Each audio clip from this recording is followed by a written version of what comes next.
ప్రకాశం జిల్లా దోనకొండలోని జిల్లా పరిషత్ ఉన్నత పాఠశాల నందు 10వ తరగతి చదువుతున్న ఎనిబేర ప్రైసి జాతీయ స్థాయి నెట్బాల్ పోటీలకు ఎంపికైంది. ఎనిబేర ప్రైసి నెల 21, 22వ తేదీలో కర్నూలులోని డిఎస్ఏ స్టేడియంలో జరిగిన రాష్ట్ర స్థాయి సబ్ జూనియర్ నెట్బాల్ పోటీల్లో ప్రతిభ చూపడంతో ఆంధ్రప్రదేశ్ జట్టుకు ఎంపికైనట్లు పాఠశాల వ్యాయామోపాధ్యాయులు నరసింహారావు శ్రీనివాసరావు తెలియజేశారు.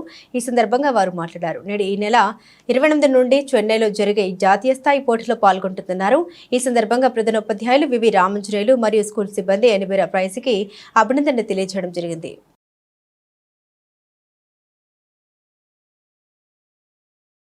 అందరికీ నమస్తే. నా పేరు Y Praisy. ZPHS Donakonda 10th class చదువుతున్నాను. నేను మొన్న 2 days బ్యాక్ స్టేట్ మీట్కి వెళ్ళాను. నేషనల్కి సెలెక్ట్ అయ్యాను. నన్ను ప్రోత్సహించిన పిడి నరసింహరావు సార్కి, హెచ్ఎం వివి రామంజనేయులు గారికి నా యొక్క నమస్కారాలు. నేను ఇంకా నేషనల్ ఇంటర్నేషనల్కి వెళ్ళడానికి ప్రభుత్వం సహకరించాలని కోరుకుంటున్నాను. నన్ను ఇంకా ఎక్కువ కృషి చేసిన తల్లిదండ్రులకు కూడా నా నమస్కారాలు.